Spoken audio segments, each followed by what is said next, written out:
Hi there, welcome back to the Magic the Gathering Learn to Play video series. I'm Sam. And I'm Dylan. This is part 2, the 5 colors of mana. In this video, we're going to learn about mana, what it is, what it's used for, and the 5 different colors of mana. Now, as we learned in part 1, Magic's all about dueling your opponent by casting spells. And the goal of Magic is to reduce your opponent's life total to 0 while making sure he or she doesn't do the same to you. Players begin the game at 20 life. To start reducing your opponent's life, you're going to need to know how to cast spells. Some of these spells might summon fearsome creatures to fight for you. Others uncover timeless treasures, or unleash powerful arcane forces. And still, others are going to let you bend the very rules of the game. In fact, that's a pretty common theme with Magic. We'll set up some rules for you, and the cards will let you do the unexpected. Now, to cast spells, you rely on a magical energy called mana. In the world of Magic the Gathering, there are 5 different colors of mana, each represented by its own symbol. As you can see here. Each color represents different attributes or strategies you can use throughout the game. Let's take a closer look at what those are. First up is white. White is the color of order, protection, and a real army mentality. White's all about the team. Next up is blue. Blue's strengths are manipulation and deception. Blue prefers to engage in mind games rather than rely on brute force. And that brings us to black. Black likes to win at all costs. It doesn't matter what or who you have to sacrifice, as long as you can emerge victorious. Moving to red, we have the color of emotion and passion. Red wants you to stop thinking and start smashing things. And finally, we have green, the color of nature, life, and growth. Green relies on large creatures. Bigger is better.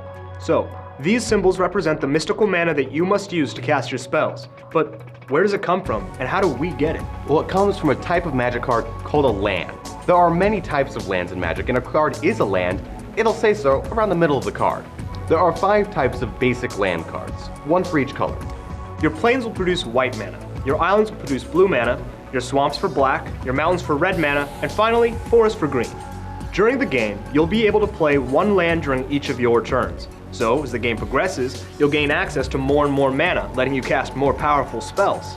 Let's take a look at that Serra Angel I traded for in the last video. Magic cards that aren't lands will have mana symbols in their upper right-hand corner.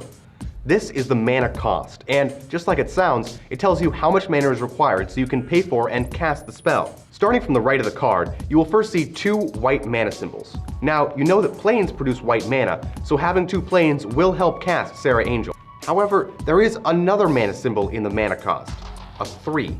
On many Magic cards, you'll see a symbol like that 3. It's going to be a black number in a gray circle. This symbol means that you're going to need more mana, in this case, 3 more.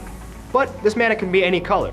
So, if you have 2 plains and any 3 other lands, you'll be able to cast Serra Angel. So now that we know how to read mana costs, let's put it all together and cast that Serra Angel. But to do this, we'll need to learn how to produce the mana by tapping our lands. Planeswalkers form a bond with the lands they visit. In the game, that's represented by playing the land cards. When you need mana from that land, you have to draw from that bond to access it. In the game, we call that tapping. To tap a card is to turn it 90 degrees. This shows that it's used for the turn, but on your turn, you get to untap all your tapped cards by returning them to their original orientation. You don't have to tap all of your lands each turn though. You only tap the cards you need when you need them. So to cast my Serra Angel, I'll tap 2 plains to take care of the white mana symbols, then 3 more lands. In this case, another plains and 2 islands. That'll finish paying the mana cost. And now, we've cast a spell. The Serra Angel is ready to fight for us. So now we know how to cast spells, but when should we cast them? And why? And what happens to these spells after we cast them? We'll start answering some of these questions in part 3. See you there.